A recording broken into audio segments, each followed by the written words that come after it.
चले भैया, आज का बाजार पहले आपकी स्क्रीन पर रख देता हूं। अच्छा मूव, जबकि आज सुबह जब हम लोग कामकाज की शुरुआत करने जा रहे थे उस समय ग्लोबल संकेत ठंडे थे। कोई यूएस में दबाव के साथ कल कामकाज हुआ। हमारे सेशन की ओपनिंग के समय, इवन मॉर्निंग के समय, एशिया पेन में था। लार्जली सारे एशियाई बाजार दबाव में थे, तो उस कड़ी में हम शुरुआत तो पस्त करते हुए नजर आए, पर वो फ्लैट ओपनिंग के बाद मोमेंटम पकड़ा भारतीय बाजारों ने। निफ्टी आपकी स्क्रीन पर है। एक समय 472 तक के लेवल्स थे, तो वो जो 430 420 के लेवल्स पे अटक रहे थे, आज हम 450 के कंफर्टेबली ऊपर चले गए। हाँ, ऊपरी समय से थोड़े ठंडे पड़े, क्योंकि एक बात ध्यान रखिएगा, 19,500 जो स्तर है, 19,500 पे बहुत तगड़ा राइटर्स का जोर है, जो रोज सुबह हम लोग दिखाने की कोशिश भी करते हैं किस तरह से बार्स बने हुए।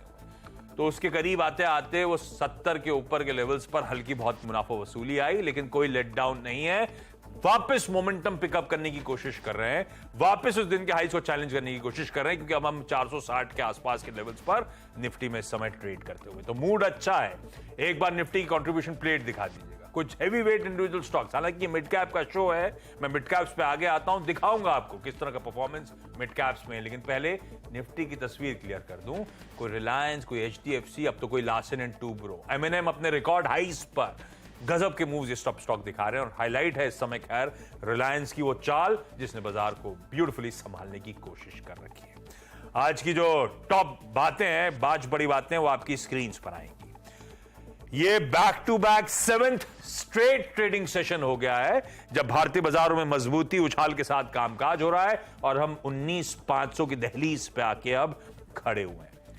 निफ्टी बैंक में भी 100 अंकों से ज्यादा का उछाल है। मिड कैप्स, वो पॉकेट जिस पे अभी आऊंगा, वो आउट परफॉर्म कर रही है। आज के ट्रेडिंग सेशन में 3/4% का उछाल है, और जैसे प्रोड्यूसर साहब ने हेडलाइन में लिखा था, सेक्टोरली सरकारी बैंक्स, वो real estate as a space, even oil and gas में ना सिर्फ रिलायंस, वो तीनों ऑयल मार्केटिंग कंपनी सब गजब का टूल दिखा रही है। फाइनेंशियल्स, हेल्थ केयर और मेटल्स, या कुछ और पॉकेट्स हैं जहां पे इन्वेस्टर्स इंटरेस्ट नजर आ रहा है, खरीदारी का सिलसिला देखने को मिल रहा है। हां, जो पॉकेट्स ठंडी हैं, जो पॉकेट्स आज थोड़ा सा करेक्टिव मोड में है या अंडर परफॉर्म कर रही हैं, उनमें एफएमसीजी, ऑटो और आईटी वो पॉकेट्स हैं जहां पे थोड़ा बहुत पस्त कामकाज, थोड़ा बहुत दबाव देखने को मिल रहा है। आज के शो मिड कैप मंत्र में हमारे साथ प्रकाशगाबा.com के प्रकाश गाबा सर जुड़ गए। जहां मैं जाता हूं प्रकाश सर आ जाते हैं। आपको कैसे पता मैं मिड कैप मंत्र करने वाला हूं आज?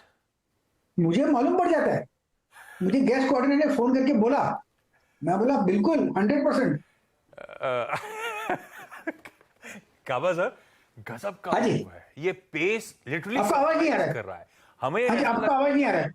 मैं कह रहा हूं भारतीय बाजारों में गाबा सर, निफ्टी में गजब का मूव बन रहा है, और ये पेस लिटरली सरप्राइज कर रहा है। 19,000 से अब कहां 19,500 पे आते हुए कुछ ही ट्रेडिंग सेशंस में। अब हम रिटेल का थोड़ा सा ये लगता है कि अब ये एंट्री पाने के मौके हैं, या हम घुसेंगे करेक्ट। हम जब भी घुसते हैं करेक्ट हो जाता है बाजार, दिक्कत ये है। ऐसे में क्या अप्रोच रखूं? आप जैसे जानकार बाजार में क्या रणनीति लेके चल रहे हैं? आप अभी भी बाय कर रहे हो या नहीं? देखो, एक बात बताता हूं आपको क्लियरली। मार्केट में अपमूव पहुंचा था, यहां पर चलते चलते 5 गैप मिले कल तक। 5 गैप थोड़ा ज्यादा ही हो जाते, तो कितना खाएंगे? 5 भी इतना फास्ट दौड़ा था, तो यहां पर अगर सुस्ती करेगा तो नॉर्मल है। क्या ये ट्रेंड इंडेक्ट है? बिल्कुल 100% ट्रेंड इंडेक्ट है, कॉम्प्रोमाइज नहीं हुआ। डिप्स बायबल है। प्रॉब्लम है कि कौन से डिप्स, दिक्कत वहां आती है। तो मैं नॉर्मली कहता हूं कि डिप्स बायबल है, 19,300 200 ये जोन है। जब तक हम उसके ऊपर है तब तक ठीक है। और बैंक निफ्टी देखा जाए तो 45,000 ये इंपॉर्टेंट लेवल है। जब डिप मिलते हैं खरीदना चाहिए। 1-2 दिन का नजरिया रखे तो जरूर एक मुनाफा का एक मौका मिलेगा। ट्रेंड इंटैक्ट है, हायर जोन देखेंगे, डरना नहीं है। डर लगेगा लेकिन डरना नहीं। ये है मार्केट्स की स्ट्रैटेजी। गावा सर, कोई स्टॉक तड़का लेकर आए क्या मिड कैप में हमारे लिए? बिल्कुल, मुझे अपोलो हॉस्पिटल बहुत अच्छा लगता है। हाँ। बिल्कुल, जैसे ट्रेड करा है 5283, देखता 5,500 तक जाएगा, लेकिन उसके पहले 5,300 आएगा, फिर 400 आएगा, फिर 5,500 जाएगा। जो उसका चार्ट है, जो उसके लक्षण है, उसके हिसाब लगता है वो बोल रहा है मैं तो ऊपर जा रहा हूं, आपको आना है आ जाओ, नहीं तो मैं नहीं आता, मैं तो जा रहा हूं। तो अपोलो हॉस्पिटल में इतनी तेजी, यस अपमूव ऑन है। हॉस्पिटल्स बाय भाई, ये तो जा रहा है, कह रहा है आपको आना है तो आ जाओ, नहीं तो मैं निकल जाऊंगा। तो भाई खरीदारी करने के मौके इस तेजी में बाय करिए अपोलो हॉस्पिटल्स। गावस्कर का पसंदीदा पिक है। मैं वॉल पे जाऊं, इस समय के बजिंग मिड कैप्स प्रेजेंट करूं आपकी स्क्रीन पे, उससे पहले गावस्कर, पिछले शो में एक महिला दर्शक जुड़ी थी सास बहू और सेंसेक्स में, तो उन्होंने आपको कुछ कन्वे करने के लिए बोला है। बोलिए ना। सोचा एक काम करूं, वो झलक सुनाई देता हूं। लाइए डायरेक्टर साहब सुनाइएगा जरा। सबसे पहले तो मैं बताऊं, सीएनबीसी के फैन और आपकी सबसे बड़ी फैन हूं। ये मेरे शो में आओ इसीलिए ऐसा मैं बोलो, आज- नीरज के शो में आते तो नीरज नहीं के लिए सर, बोल देते पहले तो। से ही हो। और गाबा जी मेरे फेवरेट हैं। गाबा जी को दिखाइए, आप छाए हुए हो आजकल के हमेशा से। भाई ऐसा है कि मैं पूना गया था आशीष, हाँ वहां पर एक ने मुझे भाकर वड़ी दी मुझे।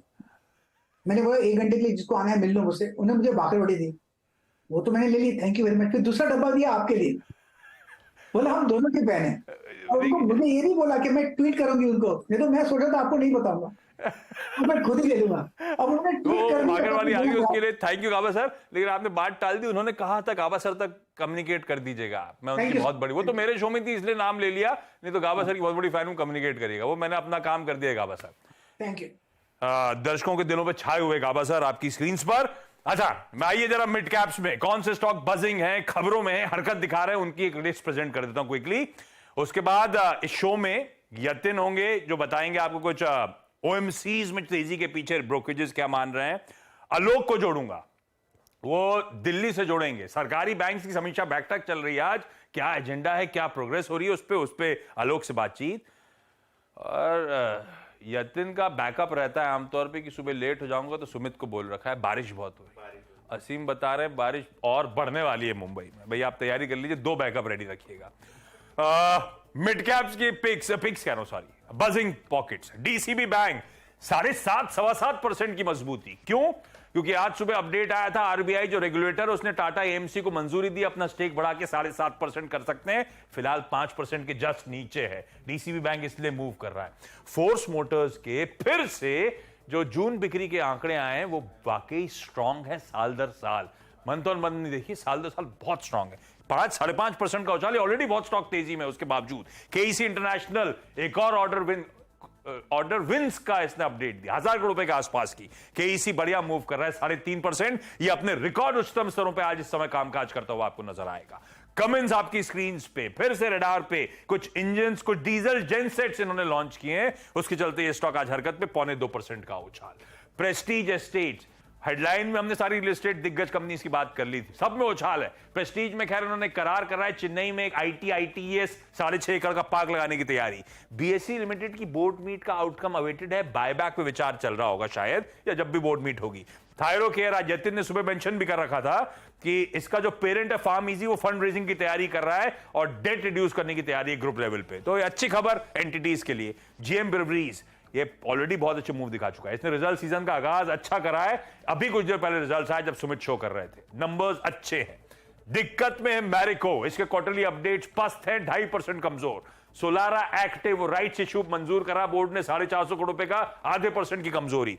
पिछले कई दिनों से बहुत तगड़ा मोमेंटम न्यूज़पेपर रिपोर्ट्स पे दिखाने के बाद जेबीएम ऑटो आज 11% करेक्ट होता हुआ, और कल की बैठक से पहले दबाव था, अब तो रिकवर कर रहा है मेरे ख्याल से। सुजनॉन की कल फंड रेजिंग पे बोर्ड मीट है, उससे पहले अब पस्त पड़ा हुआ इस समय नजर आएगा। ओएमसी पे बात पे आता हूं, लेकिन एक काम करा जाए। दावा सर जो स्टॉक्स मेंशन कर रहा था, खासतौर पर मिड कैप स्पेस में कुछ नजर में आया आपके, कुछ अट्रैक्टिव लग रहा हो तो आप पिक करके रखना, मैं आऊंगा आपके पास। पहले मैं अच्छा गावा सर के पास ही पहले सवाल लूं। गावा सर, मुझे तो फिर सबसे पहले डीसीबी 7.5% के आसपास का उछाल डीसीबी में, अच्छे न्यूज डेवलपमेंट्स के बीच में, क्या लग रहा है सर? जितना अच्छा होना था हो गया या अभी कुछ बचा है जूस? नहीं, अप मूव ऑन है डीसीबी में, बहुत बढ़िया गैप अप खुला है, लेकिन ये इसको 1 दिन या 2 दिन के हिसाब से नहीं देखना चाहिए डीसीबी को, थोड़ा वक्त बढ़ा देना चाहिए। मुझे लगता है जो रिसेंट हाई जो देगा, हमने देखा डीसीबी 143 के आसपास, वो पार कर लेगा, दैट इज अंडर चैलेंज। तो मेरे ख्याल से स्टॉक थोड़ा डीप होगा 120 का, क्योंकि इतना गैप अप खुला है, लेकिन मुझे लगता है डीसीबी एक बाय है। मोमेंटम ऑन है, अच्छी खबरें हैं भाई। 7.5% आज उछाल में अट्रैक्टिव लगता है अभी भी इस उछाल के बावजूद। अब एक काम करा जाए गाबा सर, एसबीआई पे चार्ट का चेक रेडी रखना, और कोई मिड कैप सरकारी प्राइवेट बैंक पसंद आ रहा हो तो आप रेडी रखना। डॉक्टर साहब आवाज नहीं आ रही, एक क्वेश्चन पहुंचा देना इन तक। मैं जा रहा हूं दिल्ली, और इस समय as we speak Nirmala Sitharaman हमारी वित्त मंत्री तमाम पीएसयू बैंकों के प्रमुख के साथ बैठक कर रही है, और ये इस फाइनेंशियल ईयर की पहली रिव्यू मीट है। क्या एजेंडा है, क्या चल रहा है, उस पर क्लैरिटी लाने के लिए हमने आलोक प्रियदर्शी से रिक्वेस्ट करी थी। पता करें और बताएं क्या अपडेट्स हैं। आलोक, हाय, गुड आफ्टरनून। आलोक, क्या चल रहा है, क्या एजेंडा है, क्यों हो रही है सरकारी बैंक्स की मीट? बिल्कुल, देखिए इस वक्त वित्त मंत्री निर्मला सीतारमण की अध्यक्षता में जितने भी सरकारी बैंक हैं उनकी बैठक चल रही है। बैठक सुबह 11 बजे से शुरू हुई थी, और जो बैठक का एजेंडा है इसलिए महत्वपूर्ण है क्योंकि इस साल की जो फाइनेंशियल ईयर है उसकी ये पहली बैठक है। आपको मालूम होगा कि लगभग सारे सरकारी जो बैंक हैं मुनाफे में हैं, बावजूद इसके जो इस वक्त जो मेन एजेंडा है वो ये क्रेडिट ऑफटेक कितना होना चाहिए आगामी साल में, इसके अलावा जो कैपिटल एडुकेसी रेशियो कितनी बढ़ी है, और साथ ही साथ जो की हेल्थ इंडिकेटर्स हैं उनके हालात कैसे हैं बैंकों को, इन सभी चीजों पर चर्चा हो रही है। इसके अलावा जो एनपीए स्टेटस है, क्या किन बैंकों में कितना एनपीए स्टेटस है, क्योंकि प्रोविजनिंग भी काफी बड़ी तादाद में की गई थी, और साथ ही साथ इनका रिकवरी का स्टेटस क्या है, इन तमाम मुद्दों पर भी वित्त मंत्री एक रिपोर्ट कार्ड लेंगी और जानेंगे कि बैंक किस तरह से रिकवरी प्रोसेस को अंजाम दे रहे हैं। इसके अलावा जो सरकार की जितनी भी सरकारी फ्लैगशिप स्कीम्स हैं, जिसमें अगर किसान क्रेडिट कार्ड कहें या फिर प्रधानमंत्री मुद्रा योजना करें, जीवन ज्योति सुरक्षा बीमा योजना, प्रधानमंत्री जीवन ज्योति योजना, तमाम जितनी योजनाएं जो सामाजिक सुरक्षा के लिहाज से महत्वपूर्ण हैं, इन सभी का भी एक तरह से एक रिव्यू किया जाएगा और देखा जाएगा कि बैंक किस तरह से बढ़ चढ़कर इन तमाम जो सरकारी योजनाएं हैं उनमें हिस्सा ले रहे हैं, कितना उनमें एलोकेशन कर रहे हैं, और पूरी क्या स्थिति। तो कुल मिलाकर जो बैंकिंग सेक्टर का एक पूरा एक जायजा इस बैठक में लिया जाएगा, और जो सरकारी बैंक है 12 बैंक इसमें शामिल हैं, इसमें सारे 12 बैंकों के प्रमुख सीएमडी सीईओ शामिल हैं, और सभी के साथ इन तमाम मुद्दों पर चर्चा की जाएगी, और बैंकों के जो एक हेल्थ पोजीशन है, हेल्थ पोजीशन का पूरा एक ब्यौरा लिया जाएगा कि आने वाले दिनों में जो बैंक हैं, बैंकिंग सेक्टर है, किस तरह से देश की अर्थव्यवस्था में महत्वपूर्ण पॉजिटिव रोल निभा सकता है। और जो बजट में ऐलान किए गए थे तमाम स्कीम जो कि खासतौर से बैंकों से जुड़े हुए हैं, उनको लेकर भी बैंकों ने अभी तक क्या प्रगति की है, क्या स्टेटस है, ये तमाम चीजें इस बैठक में, महत्वपूर्ण जो बैठक हो रही है इसमें वित्त मंत्री रिव्यू करेंगी। ओके, ये है सारे के सारे सरकारी बैंकों के प्रमुखों के साथ वित्त मंत्री की जो बैठक होने वाली है, उसमें क्या की एजेंडाज है। शायद क्रेडिट ग्रोथ, शायद एसेट क्वालिटी, शायद उनकी कैपिटल रिक्वायरमेंट, शायद उनकी ओवरऑल प्रॉफिटेबिलिटी, ये सब टच अपॉन किया जाएगा, असेसमेंट किया जाएगा इनका। आलोक, थैंक यू सो मच। जब आउटकम आएगा तो आलोक के पास वापस चलेंगे। गाबा सर, सरकारी बैंक रडार पे, अच्छा, इन सरकारी बैंक्स में ऑफ लेट अच्छे मूव्स वापस बनना शुरू हुए हैं। कोई बीओबी, कोई कैनरा, कोई पीएनबी अच्छी हरकतें दिखा रहे थे ऑफ लेट। कोई सरकारी बैंक जो आपके रडार पे हो, ट्रेड वेट के लायक ना हो, तो वो भी चलेगा? बैंक ऑफ इंडिया मुझे बिल्कुल अच्छा लगता है। मुझे स्टेट बैंक ऑफ इंडिया पसंद है। ट्रेड कर रहा है साइडवेज जोन पर 590 के आसपास, मैटर ऑफ टाइम 600 पार कर लेगा, ऐसा लगता है मुझे। फिर 625 भी पॉसिबल है, लेकिन यहाँ के डिप्स मिले तो खरीदना चाहिए। 580 बहुत स्ट्रॉन्ग सपोर्ट जोन है स्टेट बैंक ऑफ इंडिया में। भाई सबसे दिग्गज ही गावा सर को पसंद आ रहा है, ठीक है। फंडामेंटली सबसे स्वीट स्पॉट में भी शायद यही स्टॉक है जो आपकी स्क्रीन पर है, एसबीआई। हालांकि इस बोर्ड में, इस रिव्यू मीट से कोई फर्क नहीं पड़ना है सरकारी बैंक्स पे, मेरे ख्याल से सिर्फ एक रिव्यू मीट है, लेकिन क्या स्वीटली पोजीशनड है वो एसबीआई। एक और पॉकेट जो आज रडार पे है, जब मैं वो मिड कैप्स का प्रेजेंट कर रहा था वॉल पे जाके, तब डायरेक्टर साहब ने फायर कर दिया था। वो थी ओएमसीज। दिखाइएगा स्क्रीन पे, तीनों के तीनों ऑयल मार्केटिंग कंपनीज मजबूती के साथ। कुछ देर पहले तो वायदा बाजार की टॉप गेनर्स की लिस्ट में कोई एचपीसीएल और आईओसी आपको नजर आ रहा था, और याद होगा आज सुबह जब हम लोग मॉर्निंग शो कर रहे थे तब उसमें स्पॉटलाइट के तौर पे ऑयल मार्केटिंग कंपनीज हाईलाइट भी करी गई थी। ये पॉकेट का आउट परफॉर्मेंस, और उसके बाद आज कहा जा रहा है कई सारी इंटरेस्टिंग ब्रोकरेज रिपोर्ट भी सामने आती हुई। यतिन जुड़ चुके हैं स्टूडियोज में। क्या मान रहे हैं ब्रोकरेजेस भाई? इनको तो राइट्स इशू आ रहा है, राइट्स इशू, डाइल्यूशन, ये वो सब भूल गए, सब तेजी हो रही है। बिल्कुल। और देखिए आशीष, राइट्स इशू कंपनी के फेवर में है, क्योंकि जो भारत सरकार है इन्होंने फाइनेंस बिल में 50,000 करोड़ का आवंटन किया था ऑयल मार्केटिंग कंपनीज को रिकैपिटलाइज करने के लिए। और ऑब्वियसली ऑयल मार्केटिंग कंपनीज के केपेक्स प्लान्स हैं, ग्रीन हाइड्रोजन में प्लान है, पेटकेम में प्लान है, तो कहीं ना कहीं सरकार भी पैसे डाल रही है और सरकार ये भी चाहती है आप भी ग्रोथ स्टोरी में पार्टिसिपेट करें। इसीलिए 2 कंपनीज बीपीसीएल और आईओसी ने अनाउंस किया राइट्स इशू। एचपीसीएल में प्रेफ इशू होगा क्योंकि भारत सरकार यहाँ डायरेक्ट शेयर होल्डर नहीं है, ओएनजीसी यहाँ एक शेयर होल्डर है, तो शायद प्रेफ इशू के जरिए यहाँ पैसे आए। अच्छा, ये इंपॉर्टेंट नहीं है कि राइट्स इशू होगा, केपेक्स होगा, लेकिन नियर टर्म के जो ट्रिगर है वो ये है कि जो डीजल पेट्रोल में अंडर रिकवरी हो रही थी वहां प्रॉफिट आने लगा है। 10-10, 12-12 रुपए प्रति लीटर आपको पेट्रोल में मुनाफा आता हुआ दिखाई दे रहा है। डीजल में भी प्रॉफिटेबिलिटी हो रहा है। इनफैक्ट Q1 में पेट्रोल डीजल में लगभग 24,000 करोड़ रुपए की प्रॉफिटेबिलिटी की बात हो रही है और ओवर रिकवरी होगी, सबसे पहली बात। दूसरी बात कि जो मार्केटिंग सेगमेंट है यहां आपको डिमांड एकदम से शूटअप होती हुई दिखाई दे रही है, तो मार्जिन भी हैं जहां से आपको प्रॉफिटेबिलिटी इंप्रूव होती हुई दिखाई पड़ेगी और वॉल्यूम ग्रोथ भी आपको आता हुआ दिखाई पड़ रहा है। तो ओवरऑल बेसिस पे अगर आप देखें तो Q1 ऑयल मार्केटिंग कंपनीज के लिए जबरदस्त आना चाहिए। इनफैक्ट एक ब्रोकर से मैं बात कर रहा था, वो ये बोल रहे थे कि बीपीसीएल इतना मुनाफा Q1 में कमाएंगे कि वो नेट डेट फ्री हो जाएंगे। तो एक लॉटरी लग गई है इनको, सबसे पहली बात। अच्छा, ऑयल मार्केटिंग कंपनीज पे आईएफएल का एक व्यू आया है। वो कहते हैं कि FY24 हिस्ट्री में सबसे बेस्ट फाइनेंशियल ईयर रहेगा प्रॉफिटेबिलिटी को लेकर, करंट फाइनेंशियल ईयर, ये रन रेट पे। अगर सरकार बीच में दाम काट दे अलग बात है, हाँ, अदरवाइज एकदम बढ़िया रहेगा। दूसरा कि जो करंट रशिया से आपको क्रूड ऑयल मिलता रहा सस्ते में, तो $2 से $3 प्रति बैरल आपको एक्स्ट्रा रिफाइनिंग मार्जिन मिलेंगे, तो आपके जो GRMs हैं वो $2 से $3 इंप्रूव होंगे।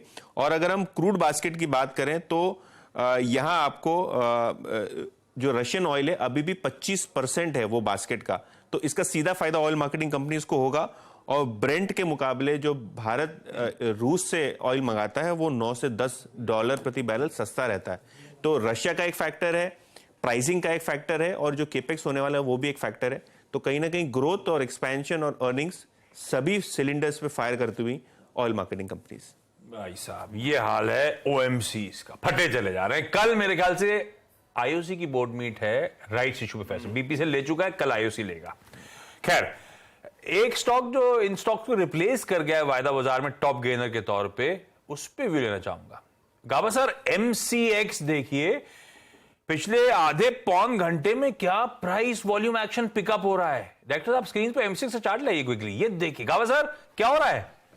अच्छा है, बढ़िया है। जो बार बना हुआ है MCX का, उसके हिसाब से ट्रेड कर रहा है 1634 पे। इसके हिसाब से लगता है जो रीसेंट हाई हमने देखा है 1680 का, वो पार कर ले। तो मुझे तो अच्छा लग रहा है MCX शायद 1700 भी पार कर ले। तो मुझे लगता है कि आपको मिलना चाहिए। फिर एक 1800 का ये जोन है, वहां वो भी एक संभावना है, लेकिन उसके लिए वक्त लगेगा। तो yes, MCX buy on dips, stop होना चाहिए 1525। ओके, एक काम करा जाए क्विकली, अब यहां पे छोटा सा ब्रेक के उस पर जब लौटूंगा तो खिलाड़ी का अपडेट, और समय रहा तो आपको मॉनसून के बारे में कुछ जानकारी भी दूंगा।